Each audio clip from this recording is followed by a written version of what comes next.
Today we are finally going to talk about the Focal Chora 806 bookshelf speaker at $990 for the pair, and I have them with the optional matching stands. Those are another $300.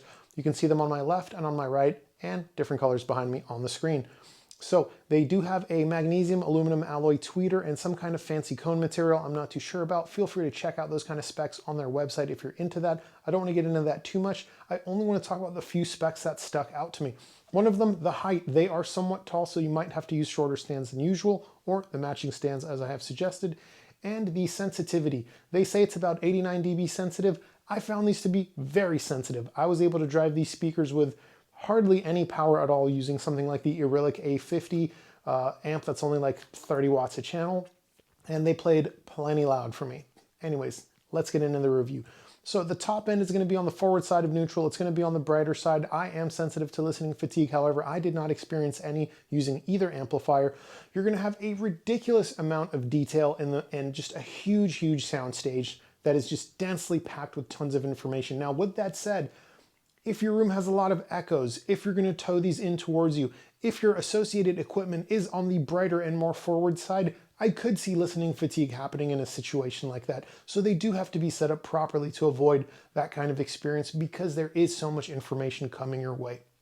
The top end though, it was open, it was airy, and one of the best parts, low volume champion over here, guys. If you like to listen around 70 dB or even a little bit less, tons of dynamics still, tons of detail.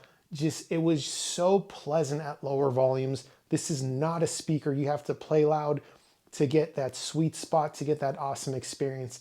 It is available at high volumes. It is also available at low volumes. And again, I found that to be true whether I was using the Iota VX integrated amp or my more expensive reference equipment. Let's move on to the mid-range. So the mid-range for the most part was fairly neutral. Nothing really stuck out to me. It was not as tonally rich textured like the ELAC DBR62 was, for example, but it was very good in its own right. Again, nothing really stuck out to me. So there's not really a whole lot more to say. I will say this though, you know, vocalists definitely like stood out. They definitely had some air around them and stuff like that. It was just nothing that like wooed me beyond expectation like the top end did.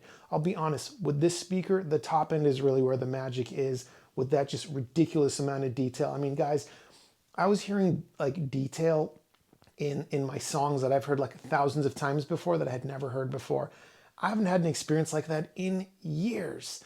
Let me just actually jump back up to the top end real quick before I move on to the bass. So there was one thing actually, with all that information, the soundstage, the imaging within that soundstage was a little bit floaty at times. It wasn't very grounded. Then when I ordered the matching stands and those arrived, that grounded them a little bit. Why would that be? Well, the matching stands tilt the speakers back a few degrees for time alignment is what Focal says. Now that kind of pissed me off a little bit when I first read that on their website because I felt like if the speakers are supposed to be leaned back for proper time alignment, they should either come with a platform that accomplishes that so people can use normal stands, or the stands should be included. But then I thought about it a little bit and I thought, you know, I did enjoy the speakers for about a month before I had the matching stands, and I thought they sounded just fine. Adding the matching stands did ground that sense of floatiness just a little bit, and it did ease up a little bit on that brightness. They're still a little on the bright side, don't get me wrong. They're still forward. It's not, you know, the stands didn't make them sound smooth. It brought it back just a little bit, if you will. So again, I highly recommend the matching stands if you're considering this speaker. Incorporated that into your budget. They look great. They're a little bit of an upgrade to the speaker as well. It's just a no-brainer. So moving on to bass, let's talk about mid bass first. There's not a whole lot of mid bass information there. You're not going to have that like mid bass bump or bloat. This is not a warm sounding speaker, essentially is what I'm getting at. It wasn't warm in the mid range. It's not warm in the mid bass. It's not warm in the lower bass either. It's just a little bit more on the analytical side. The mid bass did improve a little bit actually when I switched to the Iota VX SA3 integrated amplifier. That amp does have that little bit of mid bass bump there, and this was a situation where I found that to be very enjoyable because I did feel like these speakers could use a little bit of more mid bass information. So if you're looking for like an amp to pair this with, I would say look for something that's going to have an open top end that's not going to like close these off. Like I would stay away from any of the Denon PMA amps, honestly. those tend to roll off the top end. These have so much great information up there. You don't want to lose that. But you do want something that's gonna, stay open up top and give you a little bit of grunt in the mid bass region, I would say. So let's move on to the lower bass. The lower bass frequencies, they were there, just not a whole lot of them, as you would generally expect from most bookshelf speakers. These are not gonna sound like floor standards. They're not gonna sound like you have subwoofers when you don't. They don't have a lot of low frequency bass. It just is what it is, right, guys? There's a size limitation going on here. I did do most of my listening impressions with and without a subwoofer. Initially, I used the Rel HT1205. I enjoyed that very much. It was an excellent pairing. I later moved to the pair of Rhythmic F12 SEs when they arrived. Those I listened to as well, and those were great also. I do think I liked the Rel HT1205 just a little bit more with these, honestly. Tonally, it was just a great match. Anyway, I don't know how much more I can tell you about these speakers. I have enjoyed my time tremendously with them. The coolest part about this whole thing is I own these. I bought them with my own money. The stands, the speakers, they're totally mine. I don't have to send them back. They're mine. I'm keeping them. And that's cool for me because my daily driver is the Buchard S400, which is a speaker I absolutely love to pieces.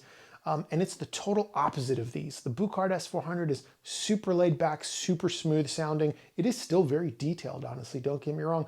But the sound of these two speakers are so different. So it's really cool for me now because these are such a different flavor that I can just kind of like, depending on my mood, so it's a luxury, I'll admit that, but depending on my mood, I can either listen to the Focals, listen to the S400s. If I want to relax more, I'll probably throw up the S400s. If I want a little bit more energy and liveliness and detail, a little bit more of like an analytical experience, I can throw the Focals on. Now, don't get me wrong, with all this like top end information and detail, I wouldn't say that they're so analytical that they're not musical. I was definitely able to kick back, relax, and listen to entire songs without analyzing every intricate detail. The sound is still very pleasing and very engaging. So don't let that scare you off if you have your eye on these. Now, who these are not for though, real quick, is, if you want a warmer, denser sound, these just aren't it. And I don't think that'll change a whole lot, even if you pair them with warmer gear. Just because of the tonal character. But again, they're great. I really enjoyed having these here. I'm happy they get to stay here. If you have any questions, let's rap about it in the comments below. I don't have much else to say. These are fantastic speakers and I love the hell out of them. Maybe you will too. And until next time, later.